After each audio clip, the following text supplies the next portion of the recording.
வணக்கம் நண்பர்களே. இன்றைய தலைவரலாறா நம்ம பார்க்க இருக்கிறது காஞ்சிபுரம் மாவட்டம் செவிலிமேட்டில் அமைஞ்சிருக்கக்கூடிய ஸ்ரீ லட்சுமி நரசிம்ம பெருமாளை பற்றி தான் பார்க்க போறோம். இந்த கோவில் சுமார் 1500 ஆண்டுகள் பழமையானது. இது கிழக்கு நோக்கிய ஒரு மிகப்பெரிய கோவில். 5 நில ராஜ கோபுரத்தோட இருக்குங்க. முழு கோயிலும் ஒரு பெரிய விசாலமான பிரகாரத்துல அமைஞ்சிருக்கு. பிரதான தெய்வமா சுமார் 7 அடி உயரத்திலையும் 5 அடி அகலத்திலையும் நரசிம்மர் இருக்கார். அம்மன் சிலை 5 அடி உயரத்துல விகிதாச்சார அளவுல இங்க பெருசாத்தான் இருக்கு. இங்குள்ள கருடன் சிலை கூட பெரியது. திருக்கச்சி வரதராஜர் முஸ்லிம் படையெடுப்புகளின் போது இங்குதான் தஞ்சம் புகுந்ததாக நம்பப்படுறதால இந்த கோயில் மிகவும் முக்கியமானதா கருதப்படுது. வரதராஜ பெருமாளோட இந்த கோயிலை இணைக்கும் ஒரு சுரங்கப்பாதையும் இருக்கு. அதன் மூலம் ஊர்வல தெய்வங்கள் வெளியே கொண்டு வரப்பட்டன அப்படிங்கிறத அறிஞ்சுக்கிட்டாங்க.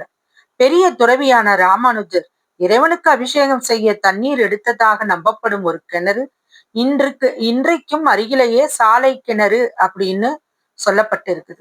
சுமார் 6 கிலோமீட்டர் தொலைவில் ஒரு பெரிய பல்லவர் கால கிணறும் இருக்கு. அதன் அடிப்பகுதியில ஒரு மண்டபம் இருக்கு. சித்ரா பௌர்ணமி நாள்ல தண்ணீர் வெளியேற்றப்பட்டு லட்சுமி நரசிம்ம பெருமாள் செவிலிமேடு உற்சவர் சிலை சௌந்தரிய வரதர் எடுத்து செல்லப்பட்டு இங்க சடங்குகளுக்காக வைக்கப்படுறாங்க. இங்க பாத்தீங்கன்னா ஸ்தல விருட்சத்தை பத்தி பெருசா எதுவும் தெரியாது.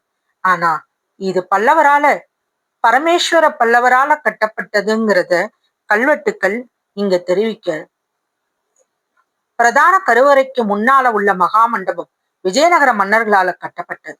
இது கிபி 16 முதல்ல 17ஆம் நூற்றாண்டு வரைக்கும் பழமையானது. பல்லவ ராணியோட வேலைக்காரர்கள் இங்கு வாழ்ந்ததால இந்த கிராமத்துக்கு செவிலிமேடுன்னு வந்திருக்கும் அப்படின்னு சொல்றாங்க. இங்க செவ்வள்ளி நிறைய காணப்படுறதுனால இங்க இருக்கிற குளங்கள்ல செவிலிமேடுன்னு வந்திருக்கலாம் மருவின்னு சொல்றாங்க. வரதராஜ பெருமாள் கோயிலோட ஊர்வல தெய்வம் சித்ரா பௌர்ணமி நாள்ல இந்த கோயிலுக்கு வருகை தந்து முஸ்லிம் படையெடுப்புகளின் போது இந்த கோயில் வழங்கிய புகலிடத்தை ஒப்புக்கிறாங்க. காஞ்சிபுரம் நகரத்துல இருந்து தெற்கே வந்தவாசி செல்லும் சாலையில சுமார் 6 கிலோமீட்டர் தொலைவில லட்சுமி நரசிம்ம பெருமாள் செவிலிமேடு உள்ளது. செவிலிமேடு கிராமத்துல உள்ள பாலாறு ஆற்று பாலத்திற்கு முன் இடதுபுறம் திரும்பி லட்சுமி நரசிம்ம பெருமாள் செவிலிமேட்டை நம்ம அடையலாம். மிகவும் அற்புதமான ஒரு தலம் இது. நமக்கு பக்கத்திலே இருக்கிறதுனால இதை பற்றி எல்லாம் தெரியறது இல்லை. அபய அஸ்திரத்தோட அந்த பெருமாள் பார்க்க மிகவும் அழகாக இருக்கிறார்.